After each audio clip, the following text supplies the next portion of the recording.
How to integrate Zapier with MessengerBot using Webhook and Gmail.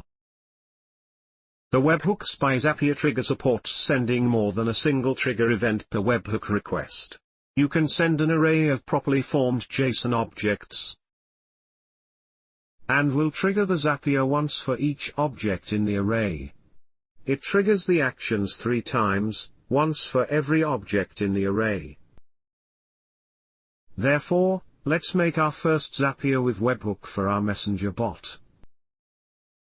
First, log into your Zapier account. If you don't have Zapier, make an account to use its features to integrate Webhook to MessengerBot. Click the Make a Zap to make your first Zapier.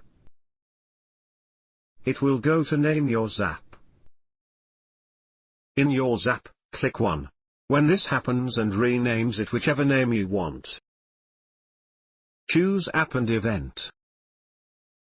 You can see below that lots of apps to choose from Zapier. Then, search for what app you like to use. Let's choose Webhooks, and select Webhooks by Zapier. Choose Webhooks by Zapier as a trigger app for MessengerBot. Click the Choose Trigger Event drop-down menu and select your webhook type. For most webhooks, the catch hook trigger will be the best one to use. Catch hooks work by giving you a unique URL that you can then make requests to. If you want Zapier to make a GET request of an external URL to check for new entries, use a Retrieve Poll webhook trigger. But, now let's choose Catch Hook. Then, click Continue. Next, you'll be given the URL for your webhook and can customize your webhook. Silent mode. Some apps want to receive an empty body. If you don't want to receive content in the response from Zapier, select the Silent Mode checkbox. Pick off Child Key. This is the specific key you want Zapier to use from the request you make to the webhook URL. This is useful if you only care about getting a subset of the data that is sent to the webhook. Copy the webhook URL and paste it to MessengerBot JSON API connector features. Open the app you want to connect to Zapier and find its webhooks settings page. You'll often find that in your app's core settings or options page, or inside the options for a specific project or list. Check your app's help and support documentation if you can't locate it. Now, open MessengerBot.app where you typically add your webhook URL and click MessengerBot. And scroll down to look for JSON API connector features. Choose JSON API connector and click Actions. Click New Connection. Paste the webhook URL you copied from Zapier. Select any options that the app offers, including which data you want to receive via the webhook, and save your changes. Connection name. Choose the name for the connection. Select a page. Put your webhook URL here, from Zapier. Check what field change trigger webhook. Check which data you want to send. Click Save. Back to MessengerBot features. Click Bot Setting Actions.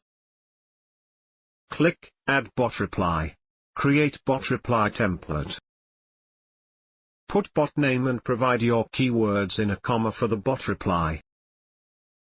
Select the reply type. Choose text with buttons, or any reply type you wanted to perform.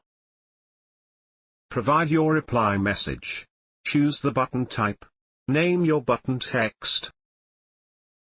Click Submit. Now, let's check if the webhook really triggers.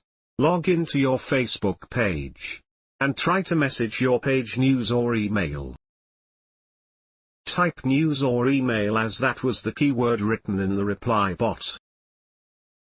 Reply with your email address. Supply your email address. Then, click Submit. The email address was received. Now, check your Zapier if it really triggers. as Webhook's integrations send data to your Webhook URL whenever something new is added. So, before going back to Zapier, add something new to your app. Webhook's triggers support sending more than a single trigger event per webhook request. You can send an array of properly formed JSON objects, and Zapier will trigger the zap once for each object in the array. Back in Zapier, click Find Hook. If your hook is found, the step will show it was successful and you can see the data received. This is the data result. Zapier will split out each field from your webhook data so you can then select email addresses, names, project info, and much more in your Zapier action steps. Then, click Continue below your webhook URL. This is the test result. Click Turn on Zap. Choose App and Action Event. Drop down to choose an action event that you want to create with Zap. Click Continue. Choose an account to sign into Slack. Zapier is requesting permission to access your account on the Slack workspace. Then, click Allow. Click Continue. Customize status and fill out the required field. Click Continue.